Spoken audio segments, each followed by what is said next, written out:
Welcome to Type Tune Tint. I'm Tom Kranz.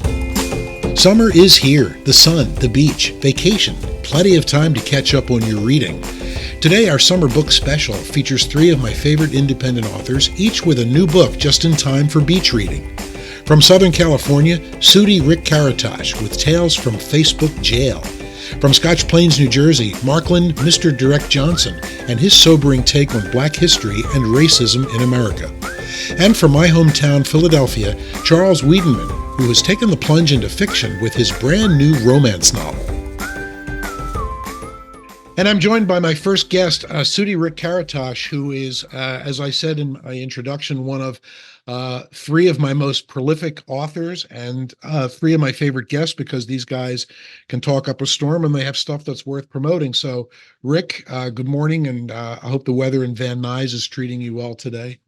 Yeah, it's finally hot here. It hasn't been hot till the last 2 days, but everywhere else has been boiling for like 2 months, and it didn't go over 80 here until 2 days ago. So I have to start by talking about the weather in New Jersey, because today it's actually beautiful, but every other time I do one of these interviews, it's either pouring rain or it's 90 degrees plus. So I'm in a very good mood today. Anyway, Sudi has his first appearance on this podcast was in 2022 when we talked about his really hilarious book, How Catering Sucked the Life Right Out of Me. If you really want a good, cool book about life behind the curtain at a catering hall or at places where there's basically free food and important people, this is a great book. It's like, how do people act when they're around free food? And some of them don't act very well. He's got some celebrity stories in there, some VIP stories. It's really funny. Shortly before that, he wrote a book called Rainbow Relatives, which is a cool book about talking to kids about the gay uncle in the family, or about the lesbian aunt, or how come Johnny down the street has two moms or two dads. It's really a series of anecdotes about how other people have talked to kids about gay issues in the year 2024. And I think it's actually a good book for both adults and children. Sudi has written a ton of Christmas music, capped off this past year by his award-winning song and music video, All I Want for Christmas Is You Gone. And it's about a jilted lover. He did two versions of it. The music video, there's a straight version and a gay version. There's, a guy and a girl and a guy and a guy. And it's pretty much the same theme. Is they did him wrong, so now he wants them out. It's a great, funny video. Great visuals. It's a cool song, and it won. What awards did it won? It won something. at the Venus on Broadway Film Festival in New York, it won Best Music Video, and here in California at the Silicon Beach Film Festival in Culver City, it also won Best Music Video. So that's great. Fun, it looks like a small budget video, which you guys can see it, but what the hell? What's the difference? It looks great, and it was very small. It was on a 4K, a cell phone, but with 4K. And Carla Guy directed it, and Mel England played the boyfriend in it, and Lupe Carranza played my girlfriend. But yeah, we did it on really a shoestring budget. A budget that was tighter than Olivia Newton-John's pants in Grease. Well, anyway, you guys, you folks out there can see it. It's on YouTube. All I Want for Christmas Is You Gone. And then let's not forget your movie, Walk a Mile in My Pradas. And this was a movie that you wrote it and produced it, or just produced it? Co-wrote and co-produced it with Tom Arstigan, and Joey Sylvester directed that one. Yeah. And this is a film that actually stars Tom Arnold. And Walk a Mile in My Pradas, the simple plot is it's about a gay man and a straight man who by magic change bodies. And so the gay guy has to see what it's like being straight, and the straight man suddenly has to cope with dealing with being gay. Yeah, they don't actually change bodies. They just get their sexual orientations changed by a magic Christmas angel. I was originally going to have it like a switching bodies movie, but we didn't quite go that direction. Okay, so sexual oriented, but it's still almost kind of like they're because now different guys. The straight one now feels gay, and the gay one now feels straight. Right, and the straight one now feeling gay. That's the most problematic one, of course. Yeah, he was played by the late Nathaniel Marston, great guy, great actor, but.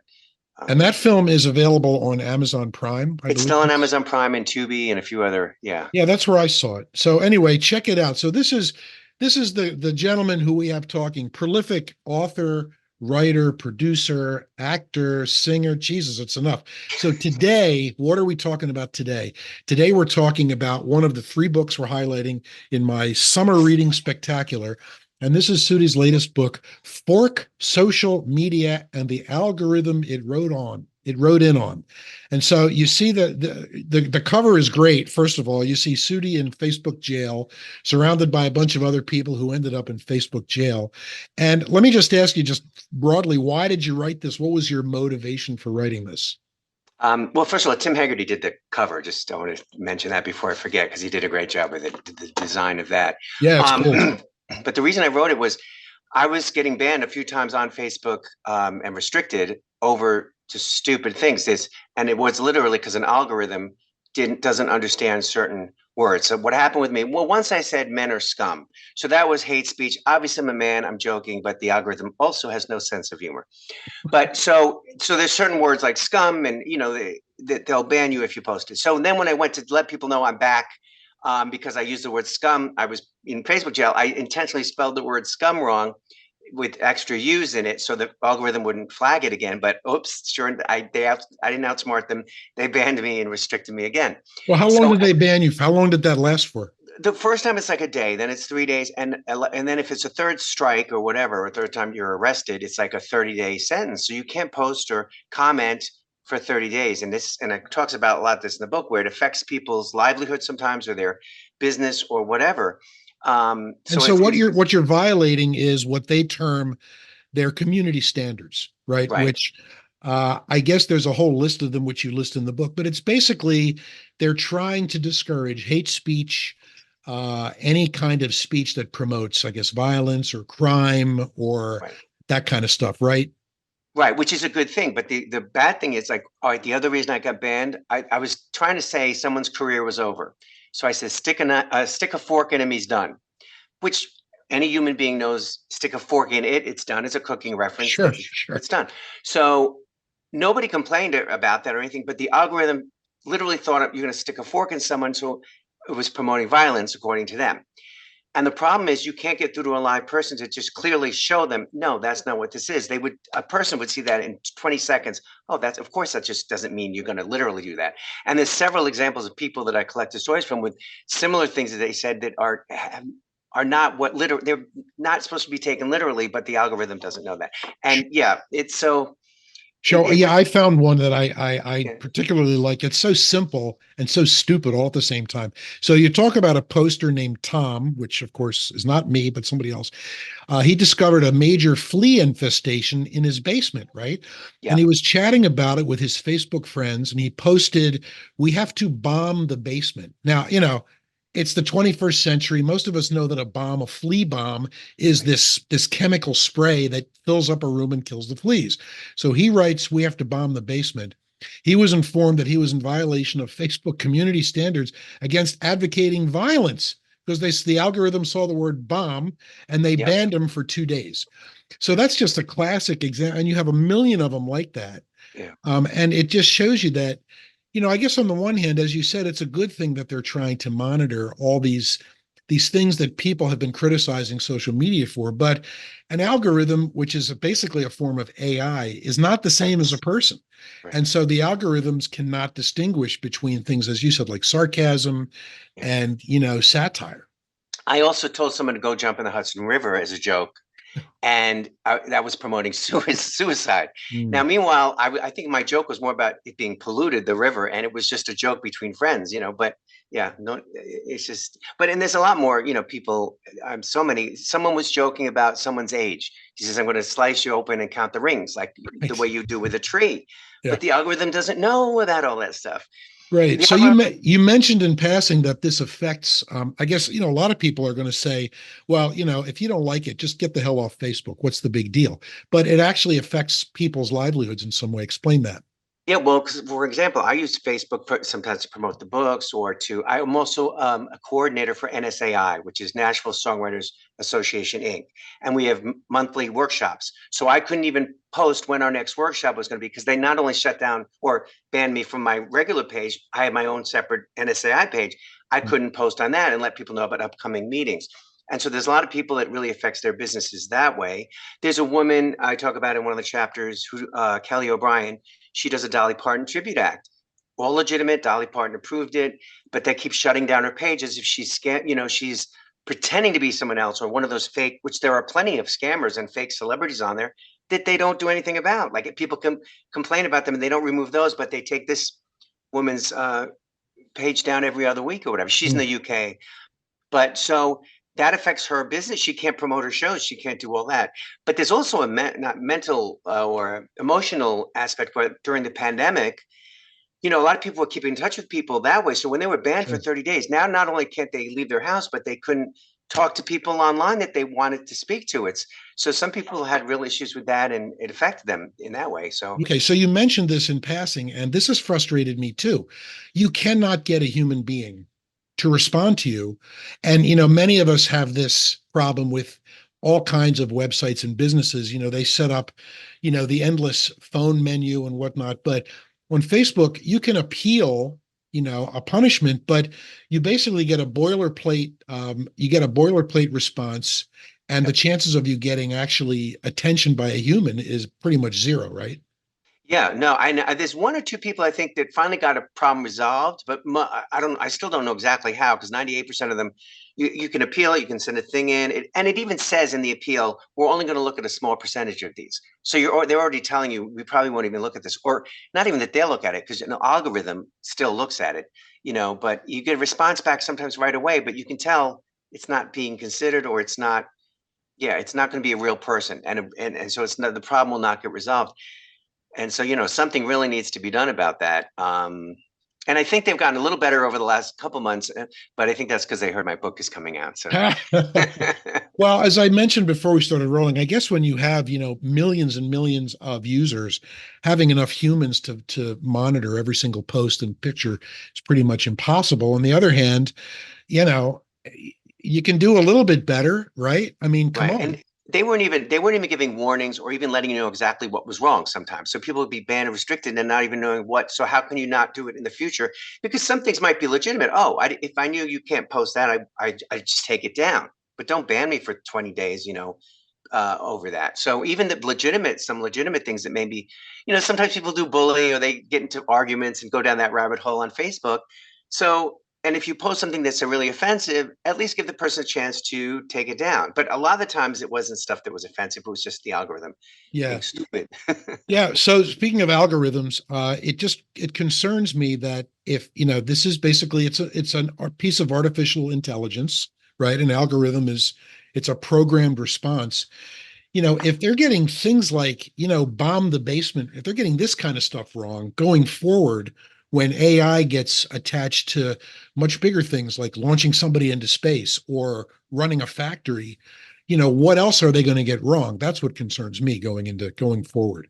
It's funny. I'm just thinking right now we're shooting the breeze, but we wouldn't be able to say we're shooting the breeze on Facebook because they think we're literally shooting each other. So. You see that? Yeah. And so that brings me to my last question, which is, what are your best kind of pro tips to avoid being banished by Facebook? Is it a matter of words? Is it a matter of what are some things that work for you? Yeah, it's mostly certain words. They don't like the word pigs. They don't like the word fork. They don't like anything that could be taken as, think if I took this literally, what would it be? And it's so frustrating because I like to joke. I like to come up with really quick responses. And I found myself like second and third and fourth guessing everything I was saying. Like, wait, are they going to think I'm saying this? Or is the algorithm going to think this? And I'm going to get banned again. Oh, no. The broadest tip is, if you're going to be on social media, number one, behave. You don't have to be an asshole because there's enough of them out there. And number two, just, read Sudi's book, Fork Social Media. It's got everything you need to know about how to avoid a lot of these pitfalls, fool the algorithm, and, basically move forward, because social media is not going away. I think that Mark Zuckerberg and all those other guys are probably going to be trying harder over the years to refine this. Folks, check out also Sudi's other books, How Catering Sucked the Life Right Out of Me and Rainbow Relatives. Sudi's a great writer, and as you saw, he's a great talker, and I wish you nothing but success with this and all your books. Take care and stay cool. Thanks, you too. Thanks so much. All right. Marklyn Johnson, otherwise known as Mr. Direct to huge audiences in not only New Jersey, but up and down the East Coast. He is so many things. He's a comedian, he's a writer, he's an impresario. He puts comedy shows together. He's a public speaker. He's a great MC. and he joins us today from his palatial estate in Scotch Plains, New Jersey. Marklyn, how are you? Hey, Tom, how are you doing? Thank you for having me. Good, my pleasure. We are here today on the occasion of Marklyn's latest book. But let me just bring you up to speed on who Marklyn is for those of you who missed the first two times he was on our podcast here. The first time we met was a couple of years ago on the release of his first book, Lessons from a Shit Talker. And that's there it is. Oh, gee, you just happen to have a copy there, right? And it's not so much shit talking as it is honest talk, right? You read this book, it's a short, quick read, but it helps you hold kind of a mirror up to yourself. Marklyn's very big on speaking honestly, and he talks about that. He also talks a little bit about the Black experience, which we will talk more about in his new book. That was followed maybe a year or so later by his book, Facebook Conversations, The Good, the Funny, the Ugly. And this is a book that is a series of anecdotes. It's actually a series of Facebook conversations, chats, and comments that literally they go the gamut from funny to ugly. I was actually it showed me what a double-edged sword social media is, because on the one hand, it's such a great communication venue for all kinds of reasons, and on the other hand, it is such a toxic pit of hate and anger and just, knuckle draggers who have nothing better to do but, tap out this shit from their car or wherever they are. But, it taught me that, and I'm glad I read that. And that book has been out now for a couple of years. Today, we're talking about his latest book with the provocative title, I Like Black People, The Good Ones, an observation from experience. And I got to tell you that, even for, a white dude like me, and I'm an older guy, I'm a little older than you, I've heard that, of course, a number of times come out from various people's mouths along the way, movies, television, the news. I thought it was kind of bold that you would use that as the title. What made you use that as your title? And what, I guess that leads me then to the motivation for writing this. Well, let's go back. The motivation for writing was well, you know me from living around town, and you saw some of the discussions I was having in Facebook. And I was honestly shocked how people would speak to me. And what shocked me was I lived in this town for 40 something years of my life. You know who I am. I'm that goofball that just, I joke around and I mess around. I'm harmless, right? But when George Floyd came out and I started when Obama came around and I noticed people saying some very offensive things, and these were people that I went to class with, people I hung around, people I knew through associates, would say some of the most, dog whistle racist comments. And they acted like Black people were not supposed to be offended by it. Like there was a shock. And I said, okay, if I'm the guy that is harmless, goofball, and everybody knows me, I'm around white people 90% of the time, I'm not some pro-Black, kill every white person guy, then if I'm sharing this with you, maybe you'll think twice about what you're saying. And then all of a sudden I discovered I became, enemy number one. How dare you talk about it? You're the pot stirrer. You're just trying to cause problems. And it shocked me. And I noticed, sadly, a lot of people thought they knew how Black people experience this world as observers, and would ignore our experience. Kind of like what they used to say about men with women. Men would tell women how easy they had it because men went out and worked, and women just, it was sort of the same thing. Now, when George Floyd happened, the mayor of Clark was on national TV. Right. So Clark is the next town over from Scotch Plains where you live, and it's two towns from me. And that's the illustrious Mayor Sal Bonacorso. Yes. And he said on national TV, I like Black people, the good ones. Yeah. So that's shocking to me. But if you know his history, it really isn't shocking, right? Exactly. And I was originally going to call the book Racism, an Observation from Experience. And my editor, Barbara said, you know what? I'll be honest with you. People are going to turn away. Right. As soon as they see the word racism, they're not going to want to mess with it. Right. And I realized she was right, because even when people say negative things about the book with the title it gets more attention. You know what I mean? Sure. it drives the conversation. And it was funny. I showed this to my aunt and she goes, "Oh my God, do you know how many times I've heard that?"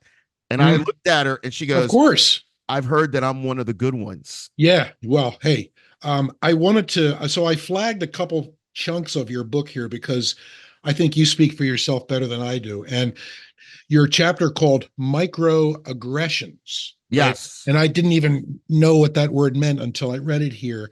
And you describe them as relatively minor offenses, insults, and experiences of exclusion that many people, especially people of color, deal with every day. Now, the title of your book kind of broadly fits into that. You know, he's one of the good ones.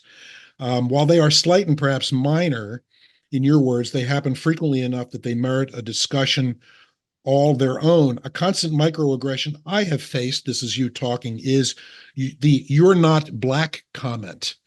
And that is like, I mean, who would actually, I guess what they're saying is what are they saying? What does that mean to you? So when someone says I black, and it's funny, I had a woman I was dating say that to my face. She goes, "You're black, but you're not black." And you know what I mean? That's what she said. And what she means is, and this is part of the whole microaggression stuff, they have a stereotype, even when they say that they're not racist, there's a stereotype that they bought into of how black people are. And when you don't act that way, you don't look that way, you don't sound that way, you're not quote unquote black. It's not that you necessarily have to be racist. It's how you act. It's what you say. Yeah. And it doesn't make a difference what you tell me. It's what you show me. And I can get the problem that I have with it that is so aggravating is I could go to a simple post that I posted about, the guy that was just put in place to be the football coach for Scotch Plains. And the whole post, you can see people saying, "Good on Sean. Good on," I didn't mean to say his name, but good on him. Good on him. And then you'll see the people that'll say, "Oh, so let me guess, just because people didn't agree with it, you think they're racist." And it's like, so let me guess, you didn't see the racist comment, so therefore it's not racist. Those are the type of things that people don't get. You don't get to qualify racism because it's not racism to you. That's not how it works. If you've never experienced racism, how can you tell someone what is and what isn't? Because you don't know what it is. I worked in a lot of diverse newsrooms. A New York newsroom is probably the most diverse place in America because everybody worked there.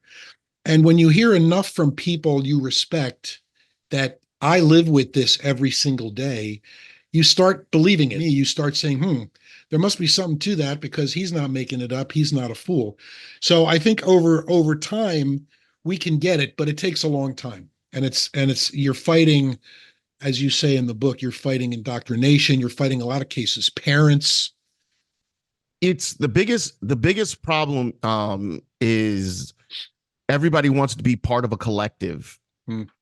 And if you have surrounded yourself with people who have the same beliefs as you, and they keep compounding that thought, and they keep compounding it, you begin to think that what you're thinking is correct about a subject, and we see this playing out in politics right before our eyes. It doesn't make a difference if you can prove that said politician is wrong, either side of it, either side of the aisle that you're on, because the people that you're around pounded into you that, yeah, you're right, because we all think it's right. Yeah, it's very tribal. It's okay for you. Yeah. And the problem is nobody wants to think independently anymore. Everybody wants their thought to be part of a collective thought because it's, hey, I'm accepted if I think this way. If I'm around people who think this way, then it's okay. We see it in religion. It's in comedy. Like in comedy, I love doing it, but comedy is cliquish. It's like high school. I know, but the thing about comedy though is, comedians like you and I can't even think of others off the top of my head. Chris Rock to some place. humor is a really great way to talk about racism, I think, and when, a comedian gets up and starts talking about like the reality between, what the difference is, and because they're really extreme and they're in their own way stereotypes, they're funny. And when you pan around at like, a Chris Rock concert, the places that you've done, I don't know if you've ever heard of a comedian named Bill Burr. Yes. He's a comedian. He's married to a black woman. He talks a lot about, he uses her a lot in his stories, and he goes off, but he's funny because he looks at the realities. And I think that we all want to talk about them and we all want to see them, but we're so afraid to deal with it, and it's a difficult subject. As you were talking before we started rolling about, trying to get public speaking about this book, and people are just afraid to do it. Yeah, I had it's funny. I shared this book on TikTok, and I just do it. Social media. You got to keep your stuff out there. And a woman across the country reached out to me and said, "I'm going to buy your book, and I'm going to see what I can do to try to get you." And she tried to bring it up in front of her board, and she said that the board had a problem with the title. Yeah. They said the title was too controversial. And I said to her, okay, but she said she wanted to help me. She said, I think I know some schools that I could probably get you into or suggest you over to, which is great. The problem is you cannot be scared, or you need administrators who are not scared to have the tough conversation. I try to lighten it. I try to talk about the first time somebody called me the N-word in 3rd grade. Yeah. I want people to know I'm not talking about it to make you feel guilty or anyone to feel guilty about it, but understand it's a problem. And now that it's out there, and I'll just give you this one stat. In 2008, New Jersey reported 363 racial biased reports. 360, something around there, about one a day. As of last year, they reported 2,400 and something, which turned out to be 7 incidents a day of racial bias. Now, that said, in Collinswood, New Jersey, because there was a Black Studies group, a group decided they wanted to start a White Studies group. Now, the White Studies group quickly dissolved itself or evolved into a white supremacist group in a school. Yeah. Because the theory, unfortunately, is anything that's pro-Black is anti-white. And if you saw the interview I did in TAP, I don't believe because I talk about being Black in my experience that I'm anti-white. Right, and that brings me to a quote that I wanted to grab out of your epilogue here. So, at this book was obviously very personal for you. You said somewhere in here that it basically took you 3 years to write it, and I kind of got the idea that you were a little hesitant to put it out because you weren't sure. I walked away from it. I walked away from it, and what happened? My birthday last year. Not this one. Was it? It might have been this year or the year before. No, it was a year before. And my birthday came through. And when my birthday came through, I ran into the mayor of the town. And he just asked me real quick, quick conversation. He goes, do you believe our town is a racist town? And I was like, no. I said, unfortunately, there's a subset of people in here who subscribe to racism openly. And you can see it if you just go into a town page and a subject comes up. They literally openly subscribe to it with a little bit of a wink and a nod. Like, I'm not really racist, but. Yeah, I understand that. So from your epilogue, I read real quick here. So many people will read this book and exclaim, it's, poor me, I blame white people for all my failures or something like that. That's not the case. Most books are written in a scholarly way to educate you or just bore you to death with stats you don't care about. This book was written to start a conversation so you can understand how an average Black American is looking at the world. Does that mean I speak for every Black person? No. Does this mean I think every white person is racist? No, I don't. I do get, and I do believe that your purpose here is to get people talking. But that's probably the hardest thing to do at all, because as you say, every time you try in almost every venue, it kind of devolves into this suspicion, this tribalism, and that's kind of a shame. I wonder how long it's going to take us to evolve past that, you know? I'll tell you this, and I honestly believe it. Any of your listeners out there, if they take offense to this, that's fine. That's on their right. We need to stop having politicians that play into the fears of white America. Mm. And if that's too hard for some people to hear, so be it. But as long as you play into the fears of white America, telling them that people of color are coming to take something from them, stop telling them that, you know, that black people or anyone is trying to get something for nothing. Here's an amazing number. Like, I look up information to make sure I know what I'm talking about. You fear black people taking over the positions, but 72% of the workforce is still white.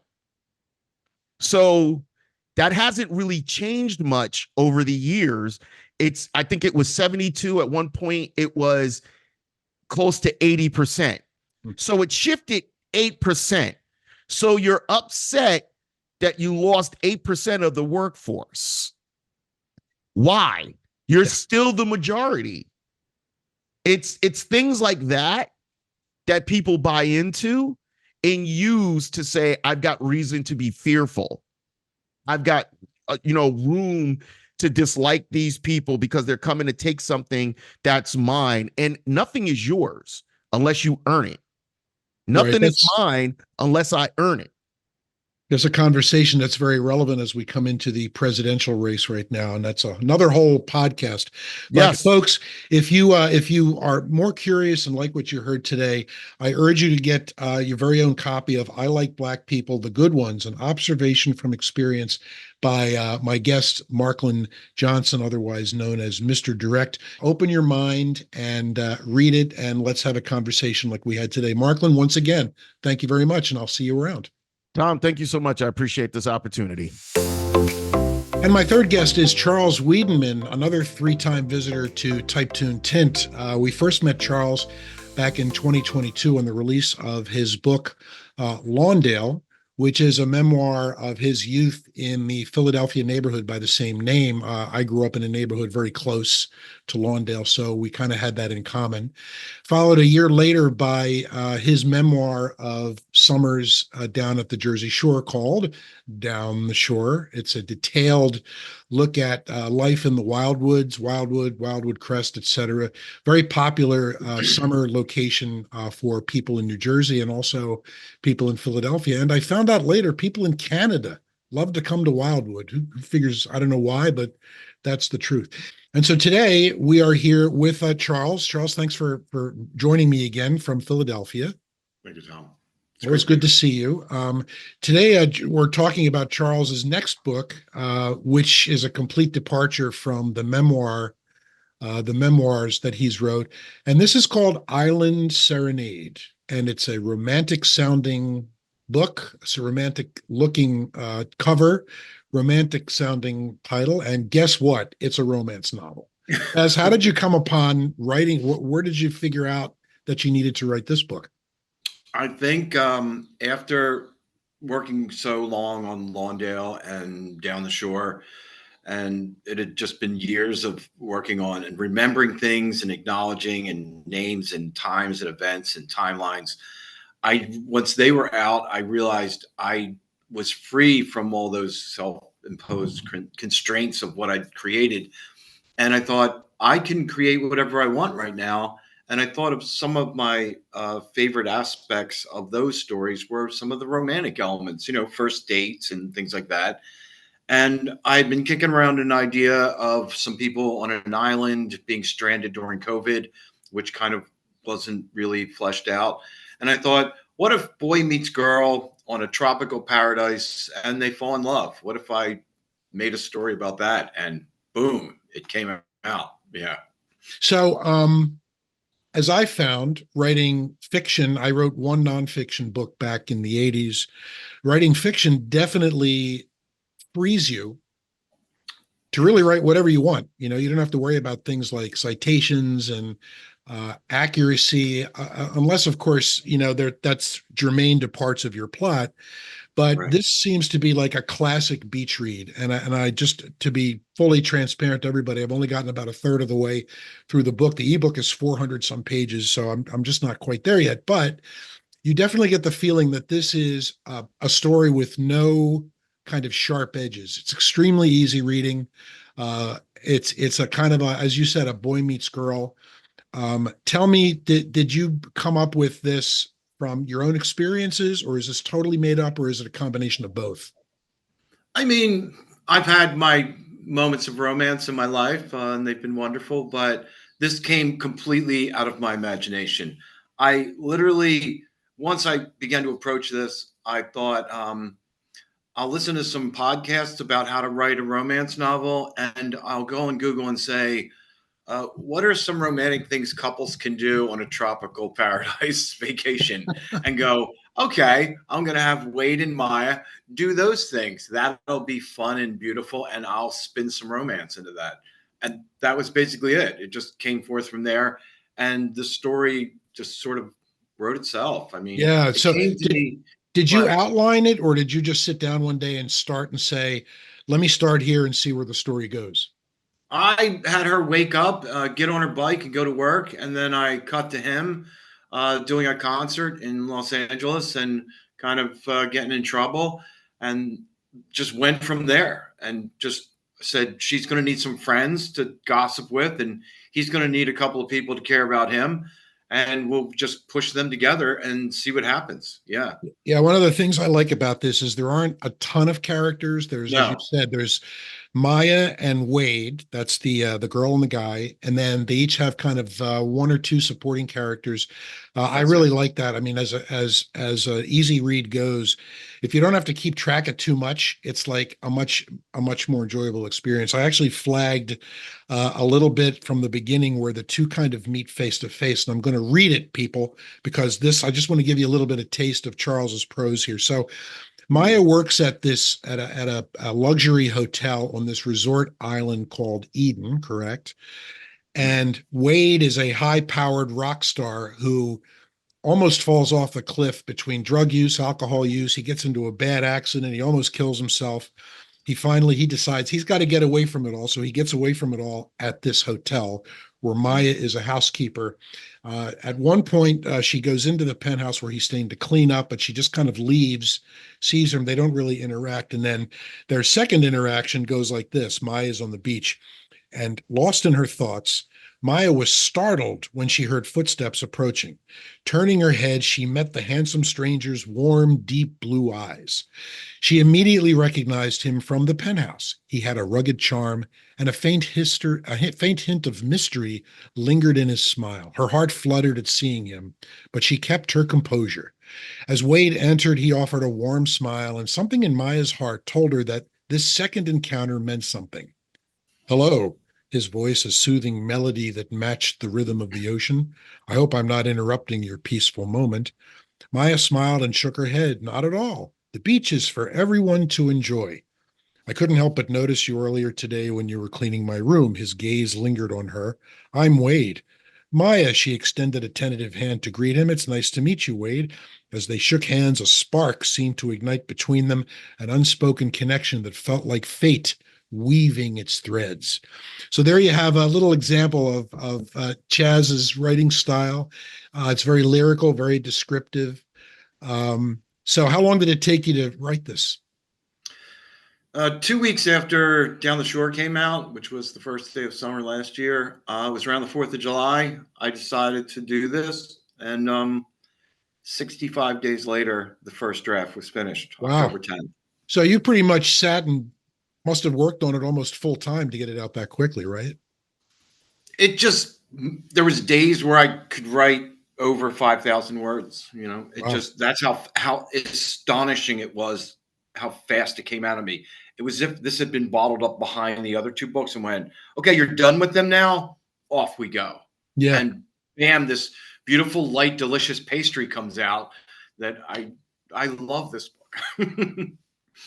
Oh, that's very cool. So you, it seems like once you got started, you had a pretty clear idea of where this story should go, huh?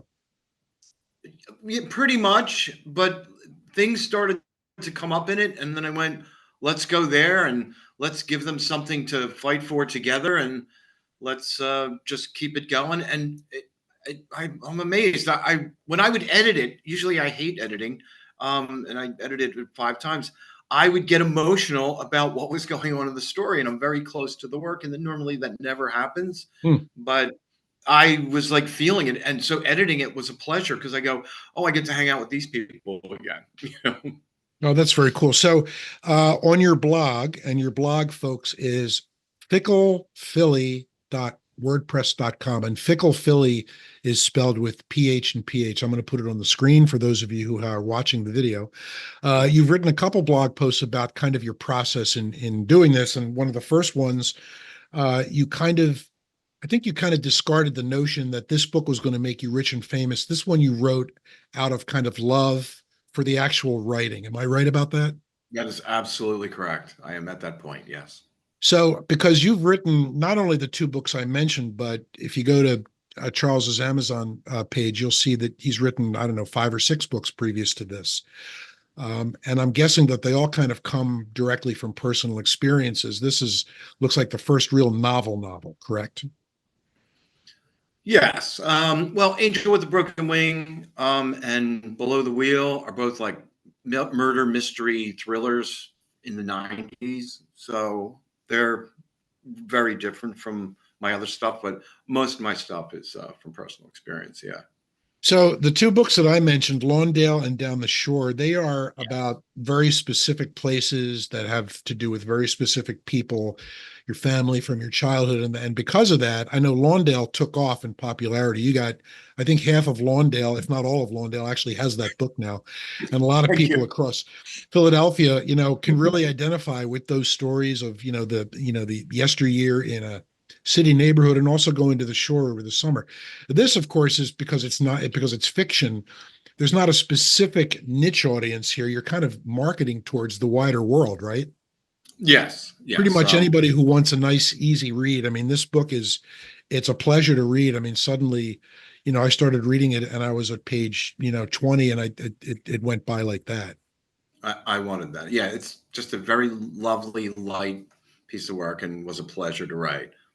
What are your plans for this book? Are you going to be taking it around? Are you waiting for Netflix to call you and say, we must have that, you please make this into a screenplay like I am?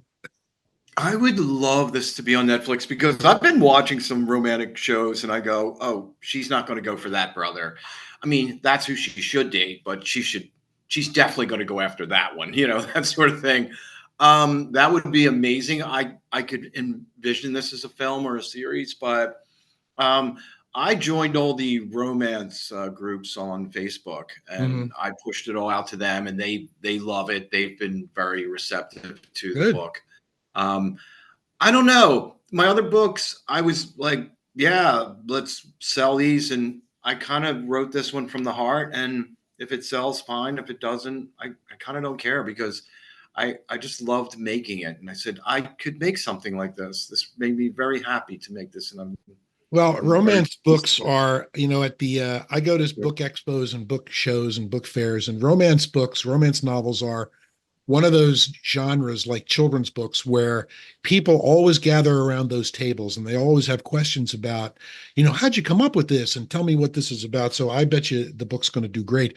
Who did your cover is one of those classic romance novel covers. Who did your cover for you, or did you do it yourself? I went into, something called playground.com or something, and I took some images I had, and it'll like shift them a little bit and change them and get like that guy with the girl with the dark hair and him with the blonde hair, and it can change some things. And I guess maybe that is some AI stuff, and made the kind of cover. And I went, all right, well, that's close enough. I showed it to a friend of mine who's an artist, and he goes, if you want supermarket romance cover, yeah, I think you nailed it. And I went, all right, that's it. I mean, if you see that, you kind of know that, the classic guy with the hair kissing the girl. Sure. I go, that's a romance novel. You go, yeah, I'll read that. If you want that. Well, that's the key. That's the key to a good cover. If it tells you immediately what kind of story this is, you're either going to attract, readers, or they're going to pass it by. But that's why I asked, because it really tells you right away. So what else are you working on now? Are you working on another book? Or are you just going to settle into this for a while and enjoy the summer, or what? I'm always kind of working on something. I recently found a teleplay my father wrote 50 years ago. Is that right? Yeah, it's not a screenplays for a movie, right? A teleplay is like 45 minutes. So so I found, it was in some of his effects that had been passed to me, and I went, I'm going to try to turn that into a short story. So it would be something that my father and I could have worked on together as something he wrote, and then I'm going to turn it into a short story using his words and my words, and put it out as a short story, because, I'm kind of back engineering this teleplay of 45 pages into maybe 10,000 words I can get out of it. Or that's about it, so yeah. Cool. What are you doing this summer? You going to Wildwood? I don't know. I mean, probably I'll stop down and my book, Down the Shore, is at the Wildwood Historical Society. Yeah. It's at a bookstore called Hooked on Books down there. And they also have Island Serenade there. So I'm excited about that. And I do have a couple of friends I'd like to visit down there. So I may swing down there and get a slice of Sam's Pizza and sweet. See what's going on. Folks, Island Serenade, along with all of Charles Wiedenmann's books, are available on Amazon. And if you want to read more about his process, more about the book, one of your last two blog posts has a very detailed kind of scenario about the book, about the island. You have like a whole backstory built about the island itself and the two characters. It's a great primer for those of you who are interested in the book.